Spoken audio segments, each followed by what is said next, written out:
Hi friends, இந்த வீடியோவில் பார்த்தீங்கன்னா ஆப்ஜெக்ட் ஓரியன்டட் ப்ரோக்ராமிங் CS25C07ல் கன்ஸ்ட்ரக்டர் அண்ட் டிஸ்ட்ரக்டர் இந்த கொஷினை தான் டீட்டெயிலாக பார்க்க போகிறோம். நான் கொடுத்துருக்க நோட்ஸை தெளிவாக படித்து நீட்டாக கோடோட வந்து பார்த்தீங்கன்னா ப்ரெசென்ட் பண்ணிடுங்க. நான் ஈஸியாக சொல்லி கொடுத்துட்றேன். ஃபஸ்ட்டு வந்து பார்த்தீங்கன்னா நம்ம constructor is a member function which take the same name as the class name used to initialize object of the class. Constructor வந்து பார்த்தீங்கன்னா ஒரு மெம்பர் ஃபங்க்ஷன்னு சொல்கிறாங்க. இது என்ன பண்ணுன்னா கிளாஸ் நேம் தான் கன்ஸ்ட்ரக்டரோட நேமா எடுத்துக்கும். கிளாஸுக்கு நீங்க என்ன நேம் வந்து கொடுக்குறீங்களோ அதே நேம் தான் வந்து பார்த்தீங்கன்னா கன்ஸ்ட்ரக்டரும் எடுத்துக்கும்னு சொல்றாங்க. இது எதுக்கு யூஸ் ஆகுதுன்னா ஆப்ஜெக்டை இனிஷியலைஸ் பண்றதுக்காக யூஸ் ஆகுது. The constructor is automatically invoked when an object is created. Constructor வந்து நீங்க ஆப்ஜெக்ட் கிரியேட் பண்றப்போ வந்து பார்த்தீங்கன்னா கன்ஸ்ட்ரக்டர் ஆட்டோமேட்டிக்கா அது கிரியேட் ஆயிடும். நீங்க ஆப்ஜெக்ட் கிரியேட் பண்ணாலே ஆட்டோமேட்டிக்கா கன்ஸ்ட்ரக்டரும் கிரியேட் ஆயிடும்னு சொல்றாங்க. நெக்ஸ்ட் இதோட ஜெனரல் சின்டாக்ஸ் பொறுத்த வரைக்கும் பார்த்தீங்கன்னா கிளாஸ் நேம் இருக்கும். செட் பிராக்கெட் உள்ள வந்து பார்த்தீங்கன்னா ஆர்குமெண்ட்ஸ் நீங்க வந்து கொடுக்கணும். ஒரு example program, simple example program பார்த்தீங்கன்னா கிளாஸ் நேம் வந்து பார்த்தீங்கன்னா எக்ஸ்ன்னு கொடுத்துருக்கோம். அப்புறம் பப்ளிக்ன்றது வந்து பார்த்தீங்கன்னா ஆக்சஸ் ஸ்பெசிஃபையர். கன்ஸ்ட்ரக்டர் பொறுத்த வரைக்கும் பார்த்தீங்கன்னா நீங்க பப்ளிக் கிளாஸாக தான் கொடுக்கணும். இது வந்து பார்த்தீங்கன்னா எக்ஸ்ன்றது கன்ஸ்ட்ரக்டர் கிளாஸ் நேமே தான் வந்து பார்த்தீங்கன்னா கன்ஸ்ட்ரக்டரோட நேமாவும் எடுத்துக்கும்.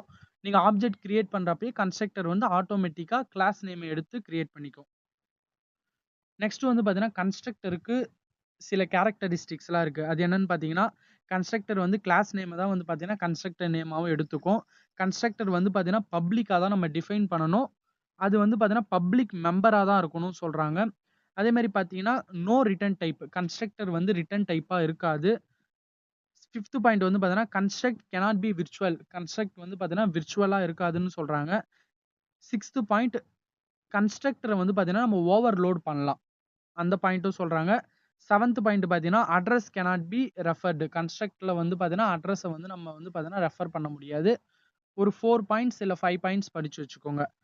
நெக்ஸ்ட் கன்ஸ்ட்ரக்டரோட டைப்ஸ் பார்த்தீங்கன்னா 3 டைப்ஸ் இருக்கு. Default constructor, parameterized constructor, copy கன்ஸ்ட்ரக்டர்னு 3 கன்ஸ்ட்ரக்டரோட டைப்ஸ் இருக்கு. ஃபர்ஸ்ட் டைப் பார்த்தீங்கன்னா default constructor. The constructor that has no argument is called default constructor. இப்போ கன்ஸ்ட்ரக்டர் வந்து கிரியேட் ஆகுது இல்ல, அங்க வந்து பார்த்தீங்கன்னா எந்த ஒரு ஆர்குமெண்ட்ஸுமே இல்லாம கன்ஸ்ட்ரக்டர் இருந்ததுன்னா அது பேர் தான் டிஃபால்ட் கன்ஸ்ட்ரக்டர்னு சொல்லுவோம். இதை வந்து பார்த்தீங்கன்னா நோ ஆர்குமெண்ட் கன்ஸ்ட்ரக்டர்னு சொல்லுவோம். இதுல கீழே கொடுத்துருக்க எக்ஸாம்பிள் பாருங்க. இப்போ வந்து பார்த்தீங்கன்னா நம்ம கிளாஸ் நேம் வந்து பார்த்தீங்கன்னா CONSன்னு நம்ம கிரியேட் பண்ணிட்டோம். இதுல வந்து பார்த்தீங்கன்னா பிரைவேட்டா வந்து பார்த்தீங்கன்னா இன்ட் ஏ பின்னு நான் கொடுத்துருக்கேன். பப்ளிக்ல வந்து பார்த்தீங்கன்னா கன்ஸ்ட்ரக்டரை வந்து பார்த்தீங்கன்னா நான் வந்து டிக்ளேர் பண்ணியிருக்கேன். கிளாஸ் நேமே தான் வந்து பார்த்தீங்கன்னா கன்ஸ்ட்ரக்டருக்கும் கொடுத்துட்டேன். இதுல பார்த்தீங்கன்னா நம்ம எந்த ஆர்குமெண்ட்டுமே பாஸ் பண்ணல. இப்போ கன்ஸ்ட்ரக்டர்னு கொடுத்துட்டேன். இது உள்ள பார்த்தீங்கன்னா எந்த ஆர்குமெண்ட்டுமே நான் பாஸ் பண்ணல. இது பேர் தான் வந்து பார்த்தீங்கன்னா டிஃபால்ட் கன்ஸ்ட்ரக்டர்னு சொல்லுவாங்க. நெக்ஸ்ட் வந்து பார்த்தீங்கன்னா பாராமீட்டரைஸ்டு கன்ஸ்ட்ரக்டர். பாராமீட்டரைஸ்டு கன்ஸ்ட்ரக்டர்னா the constructor that can take arguments. டிஃபால்ட்ல வந்து பார்த்தீங்கன்னா எந்த ஒரு ஆர்குமெண்ட்ஸுமே எடுக்காது. பாராமீட்டரைஸ்டு கன்ஸ்ட்ரக்டர்ல வந்து பார்த்தீங்கன்னா ஆர்குமெண்ட்ஸ் வந்து இருக்கும்னு சொல்றாங்க. இதுக்கு எக்ஸாம்பிள் பார்த்தீங்கன்னா புரியும். கிளாஸ் கன்ஸ்ட்ரக்ட் CONSன்னு கிளாஸ் நேம் கிரியேட் பண்ணிட்டேன். பிரைவேட்ல வந்து பார்த்தீங்கன்னா இன்ட் ஏ கமா பின்னு கொடுத்துட்டேன். பப்ளிக்ல வந்து பார்த்தீங்கன்னா கன்ஸ்ட்ரக்டரோட நேம் CONX கொடுத்துட்டேன். இதுல வந்து பார்த்தீங்கன்னா பாராமீட்டர் இன்ட் எக்ஸ் இன்ட் ஒய்னு 2 பாராமீட்டர் வந்து நம்ம வந்து பார்த்தீங்கன்னா பாஸ் பண்ணியிருக்கேன். இது பேர் தான் வந்து பார்த்தீங்கன்னா பாராமீட்டரைஸ்டு கன்ஸ்ட்ரக்டர். நெக்ஸ்ட் வந்து பார்த்தீங்கன்னா அவுட் சைட்ல ஒரு கன்ஸ்ட்ரக்டரை வந்து நான் வந்து பார்த்தீங்கன்னா கால் பண்ணியிருக்கேன். CONS இன்ட் எக்ஸ் ஒய்ன்னு கொடுத்துட்டு A equal to x B equal to ஒய்ன்னு கொடுத்துருக்கேன். நெக்ஸ்ட் கன்ஸ்ட்ரக்டர் வந்து பார்த்தீங்கன்னா நம்ம 2 விதமா கால் பண்ணலாம். ஒன்னு இம்ப்ளிசிட் கால், இன்னொன்னு பார்த்தீங்கன்னா எக்ஸ்பிளிசிட் கால். இம்ப்ளிசிட் கால்னா கன்ஸ்ட்ரக்டர் C10,5னா கன்ஸ்ட்ரக்டர் வந்து பார்த்தீங்கன்னா கிரியேட் ஆகுறப்பயே வந்து பார்த்தீங்கன்னா ஆட்டோமேட்டிக்கா கால் ஆயிருக்கும். இங்கேயே வந்து பார்த்தீங்கன்னா அது A, X ஓட Y ஓட வேல்யூவை ஆட்டோமேட்டிக்கா கால் ஆயிருக்கும். அண்ட் எக்ஸ்பிளிசிட் கால்னா இங்க கொடுத்துருக்காங்க பாருங்க. நீங்க தனியா வந்து பார்த்தீங்கன்னா கொடுத்துட்டு இதுல இருந்து வந்து பார்த்தீங்கன்னா கால் ஆகும். இதுல இருந்து வந்து பார்த்தீங்கன்னா வேல்யூஸ் வந்து பார்த்தீங்கன்னா கால் ஆகி போகும். இதான் வந்து பார்த்தீங்கன்னா கன்ஸ்ட்ரக்டரோட இம்ப்ளிசிட் எக்ஸ்பிளிசிட் கால்னு சொல்றாங்க. நெக்ஸ்ட் வந்து பார்த்தீங்கன்னா next type copy constructor. Copy கன்ஸ்ட்ரக்டர்னா என்னன்னு பார்த்தீங்கன்னா the copy constructor allow the programmer to create a new object from existing one. Programmer வந்து பார்த்தீங்கன்னா நியூ ஆப்ஜெக்டை கிரியேட் பண்ணலாம். எதுல இருந்து பார்த்தீங்கன்னா ஆல்ரெடி இருக்க ஆப்ஜெக்ட்ல இருந்தே வந்து பார்த்தீங்கன்னா புது ஆப்ஜெக்டை வந்து பார்த்தீங்கன்னா கிரியேட் பண்ண யூஸ் பண்றது தான் இந்த காப்பி கன்ஸ்ட்ரக்டர்னு சொல்றாங்க. இது வந்து பார்த்தீங்கன்னா that accept a reference to its own class. Own class உடைய ரெஃபரன்ஸை பேஸ் பண்ணியே வந்து பார்த்தீங்கன்னா ஒரு நியூ ஆப்ஜெக்டை நம்ம கிரியேட் பண்ணலாம்னு சொல்றாங்க. இதுக்கு எக்ஸாம்பிள் பார்த்தீங்கன்னா கிளாஸ் நேம் வந்து CONS, பிரைவேட்ல int a, b கொடுத்துட்டா பப்ளிக்ல வந்து பார்த்தீங்கன்னா இதான் காப்பி கன்ஸ்ட்ரக்டரோட சின்டாக்ஸ். கிளாஸ் நேம் இருக்கணும், உள்ள வந்து பார்த்தீங்கன்னா பிராக்கெட் உள்ள கிளாஸ் நேம் அண்டு ஆப்ஜெக்ட் இருக்கணும். இல்லை கிளாஸ் நேம் வந்து பார்த்தீங்கன்னா CONS, இங்கே கிளாஸ் நேம் CONS அண்ட் புது ஆப்ஜெக்ட் வந்து பார்த்தீங்கன்னா C என்ற நியூ ஆப்ஜெக்டை தான் நம்ம கிரியேட் பண்ணுறோம். ஆல்ரெடி இருக்க கிளாஸ் நேமை வச்சு வந்து பார்த்தீங்கன்னா புது ஆப்ஜெக்டை நம்ம கிரியேட் பண்ணுறோம்.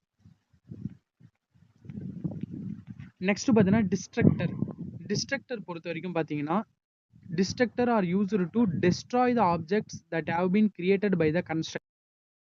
destructor என்னன்னு பார்த்தீங்கன்னா ஆல்ரெடி வந்து பார்த்தீங்கன்னா கிரியேட் பண்ண ஆப்ஜெக்ட் கன்ஸ்ட்ரக்டர் மூலியமா நீங்க கிரியேட் பண்ண ஆப்ஜெக்டை டெஸ்ட்ராய் பண்றதுக்கு யூஸ் பண்றது தான் டெஸ்ட்ரக்டர். கன்ஸ்ட்ரக்டர் பொறுத்த வரைக்கும் பார்த்தீங்கன்னா ஆப்ஜெக்டை இனிஷியலைஸ் பண்றதுக்கும் புது ஆப்ஜெக்ட் கிரியேட் ஆகுறப்ப ஆட்டோமேட்டிக்கா கன்ஸ்ட்ரக்டர் வந்து பார்த்தீங்கன்னா அங்கே கிரியேட் ஆகிடும், அதுக்கு கன்ஸ்ட்ரக்டர் யூஸ் ஆகும்.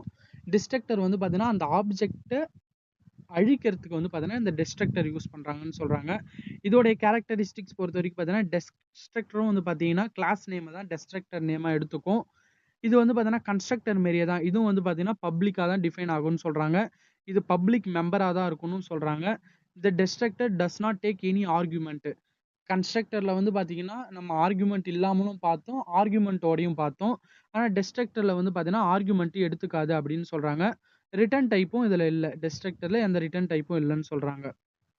இப்போ இதில் சின்டாக்ஸ் பொறுத்த வரைக்கும் பார்த்தீங்கன்னா கன்ஸ்ட்ரக்டருக்கு வந்து பார்த்தீங்கன்னா நம்ம சின்டாக்ஸ் வந்து கிளாஸ் நேம் எடுத்துக்கோன்னு சொன்னோம். கிளாஸ்ல நீங்க என்ன கொடுக்குறீங்களோ அந்த நேம் தான் எடுத்துக்கும்.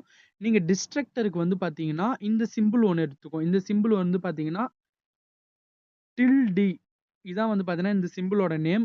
இந்த சிம்பிளை முன்னாடி போட்டுட்டு அதுக்கப்புறம் வந்துட்டு கிளாஸ் நேம் கொடுத்தாங்கன்னா அது பேர் டிஸ்ட்ரக்டர்னு சொல்லுவாங்க, டெஸ்ட்ரக்டர்னு சொல்லுவாங்க. இப்போ எக்ஸாம்பிள் பார்த்தீங்கன்னா இப்போ நீங்கள் ஆடுன்னு ஒரு கிளாஸ் நேம் கிரியேட் பண்ணுறீங்க, அது வந்து பார்த்தீங்கன்னா int a, b வாங்குறீங்க, பப்ளிக்காக வந்து பார்த்தீங்கன்னா கன்ஸ்ட்ரக்டரை கிரியேட் பண்ணிட்டீங்க. நெக்ஸ்ட் பார்த்தீங்கன்னா இந்த சிம்பிள் போட்டு அந்த கிளாஸ் நேம் போட்டிங்கன்னா இதான் டிஸ்ட்ரக்டர். இப்படி கொடுத்தீங்கன்னா அந்த கிளாஸே வந்து அந்த ஆப்ஜெக்ட் நீங்கள் கிரியேட் பண்ண ஆப்ஜெக்டே வந்து பார்த்தீங்கன்னா டெஸ்ட்ராய் ஆகிடும். இதான் வந்து பார்த்தீங்கன்னா டெஸ்ட்ரக்டர். இந்த கண்டென்ட் உங்களுக்கு புரிஞ்சிருக்கும்னு நினைக்கிறேன். நான் சொன்ன கான்செப்டை அப்படியே நீங்கள் ரைட் பண்ணால் போதும், வித் எக்ஸாம்பிளோட பார்த்துக்கோங்க. இதோடைய பிடிஎஃப் லிங்க்கும் டிஸ்கிரிப்ஷனில் கொடுத்துருக்கேன், டவுன்லோட் பண்ணி தெளிவாக படிச்சுட்டு போங்க. ஓகே ஃப்ரெண்ட்ஸ், நெக்ஸ்ட் வீடியோவில் நெக்ஸ்ட் கொஷின்ஸ் நான் உங்களுக்கு எக்ஸ்பிளைன் பண்ணி போடுறேன். தேங்க்யூ.